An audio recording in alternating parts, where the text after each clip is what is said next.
What's up YouTube, Dom here from Movie Nerd Reviews, here to update all of you on the annual movie news, reviews, and clues.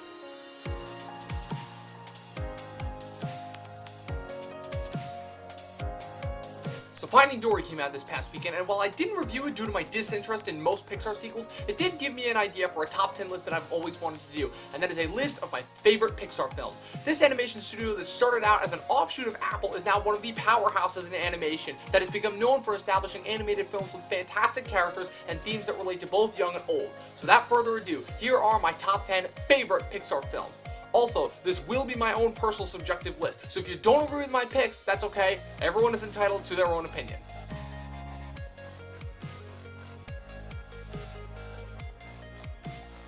Coming in at number 10 is a movie that may have gone a bit over kids' heads when it was first released, and that is Wally. Directed by Finding Nemo director Andrew Stanton, this movie tells the story of a cute little robot left behind on Earth in a future that has forced humanity to take to the stars in order to survive. And after being stuck on Earth for so many years, he ends up actually managing to develop feelings, which is made awkward when an Apple device, another robot named Eve arrives on Earth to scan for signs of life. Wally is then whisked away on an adventure across space in which both he and the audience discover that humanity has become so dependent on machines that they've grown massively fat.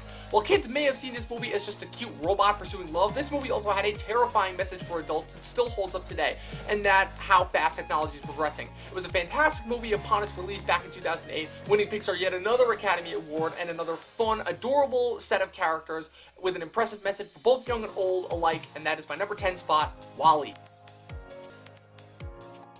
Coming in at number 9 is a movie that a lot of you are probably going to wonder why it's not higher up on my list, and that is Up. Pete Docter's second directorial installment in the Pixar canon follows the elderly Carl Fredricksen, who after losing his wife in one of the film's most heartbreaking opening acts, decides to fulfill her dying wish to visit Paradise Falls, and does this by tying 10,000 balloons to his house, unintentionally taking along with him a young junior ranger scout named Russell.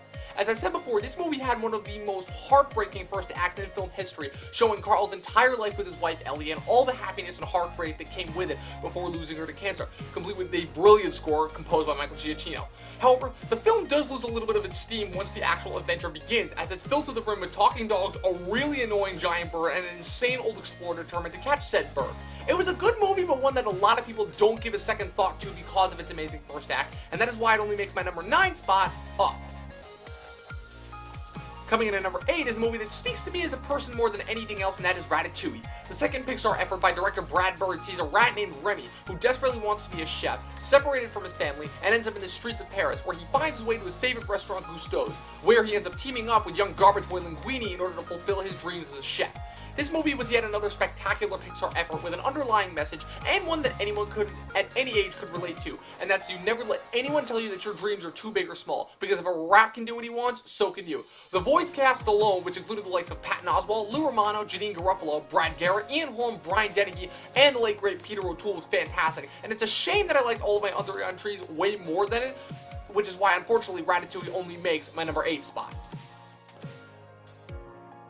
Coming in at number 7 is the second Pixar movie that I ever saw, and one that I enjoy a lot more than other people do, and that is Monsters Incorporated. Pete Docter's directorial debut in the Pixar world sees tag team monsters James P. Sully Sullivan and Michael J. Mike Wazowski portrayed in excellence by John Goodman and Billy Crystal in their workplace setting at Monsters Incorporated, where scary monsters go through doors to the human world and scare humans, using their screams for energy to power their world. But when a human girl follows Sully back to the monster world, him and Mike have to get the girl back to her own world before havoc ensues. I really enjoyed this movie because of how fantastic the chemistry was between Crystal and Goodman, two heavyweight actors in both voice and body, and also the message, because once again Pixar gives off a strong message that appeals to both young and old, showing that no matter what you look like, you can still be a caring person. Humor hits spot on whenever it was on screen, and that's why Monsters Inc. makes my number 7 spot.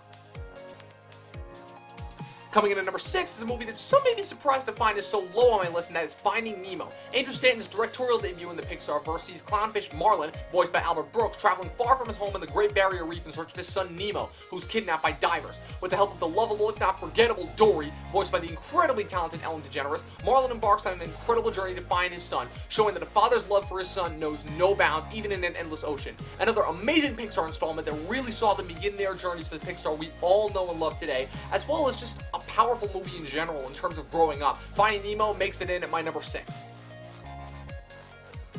Coming in at number 5 is the first of the only 2 Pixar sequels that I have on this list, and that is Toy Story 2. John Lasseter returned to direct the sequel to the first ever Pixar animated film 4 years later, continuing the tale of Woody, Buzz, and the rest of Andy's toys that we came to know and love, as well as a whole new bunch of toy characters. This time around, Woody is kidnapped by greedy toy collector Al McGuigan, leaving it up to Buzz and a posse of Andy's toys to go and rescue him. The reason why I enjoy this movie so much is not only is it one of the few sequels that I think is better than the original, but also because it was the first Pixar movie to tackle the theme that would go on to become a Pixar trademark growing up. Woody having to come to terms with the fact that Andy will not be a kid forever, as well as the introduction of Jessie and her storyline, was one of the first heartbreaking moments that Pixar would soon perfect. And the fact that with one song an entire generation of kids was moved to tears says something about how powerful this movie was, both as a sequel and as an entry into the Pixar canon, which is why it makes my number 5 spot Toy Story 2.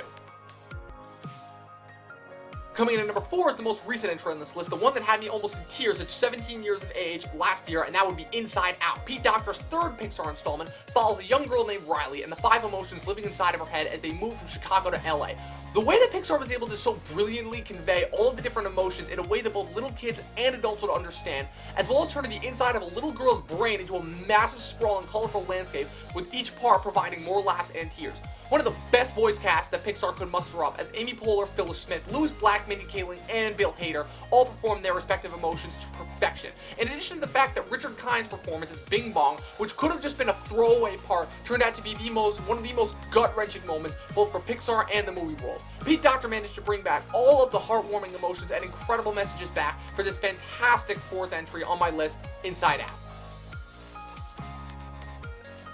Coming in at number 3 is a movie that is also on my top 10 list of favorite superhero movies, and that's The Incredibles. Coming in at a time prior to when the Marvel Cinematic Universe would come to dominate the scene, The Incredibles managed to hit the perfect blend between young and old, as there are enough jokes and subtle references in here to even make someone as old as my dad chuckle. The way that each of the members of the superhero family are introduced, as well as the fact that their powers are a perfect representation of each of their personalities, makes this movie feel so fresh and original even 12 years after its initial release. That and the fact that this movie is a better Fantastic Four movie than any of the train wrecks that Fox has released really goes to show you how well Pixar has its shit together. Bringing in a new, fresh taste to both the world of Pixar and the superhero genre helps to move this movie up to my number 3 spot, and that is The Incredibles. Coming in at number 2 is one that's pretty much expected to be either here or in the number 1 spot, and that's Toy Story 3. 11 years after Pixar's at the time only sequel, this movie brought back all of the characters we knew and loved, and managed to successfully capitalize on the nostalgia of all of us kids at the time, bringing in a whopping $1.063 billion at the box office, making it the highest grossing animated film at the time until Frozen's release 3 years later. The way that Lasseter and new director Lee Unkrich were able to bring back all of the characters and still make it feel so fresh and funny and original, while also bringing a perfect end to the saga and quite possibly the second best third installment of all time, Toy Story 3 accomplishes so much in its 103-minute time span, with Tom Hanks and Tim Allen once again killing it in the voice roles that started off Pixar, my number 2 spot, Toy Story 3. Coming in at number 1 is not only my favorite Pixar movie of all time, but also my favorite animated movie, as well as being the movie that started me on the path to where I am now as a person, and that is the first Toy Story. Released in 1995, a whopping 21 years ago, John Lasseter changed the game of both animation and film in general, as he was able to craft the first ever full-length CGI animated film, bringing in 2 Hollywood heavyweights at the time, movie star and 2-time Academy Award winner Tom Hanks and lesser-known TV star Tim Allen, to voice the 2 toys that would go down in history as 2 of the most popular and well-known animated characters with Woody and Buzz. It started the formula that was both the perfect mix for both kids and adults, as well as starting a new type of animation that other animated studios would soon strive to be more like. That is why it makes my number 1 spot, the one that started it all, the first Toy Story. Well, that's it. Those are my favorite Pixar films. What did you guys think? What are your favorite Pixar movies? Do you think I should have had Cars 2 and Brave on this list? Just kidding. But seriously, whatever you think, comment below. And do me a favor, if you like this video, click the like button and subscribe. Also, for more of myself on the internet in general, follow me on Twitter @MovieNerdReview or go to my website, movienerdreviews.com. That's it. I'll see you next time.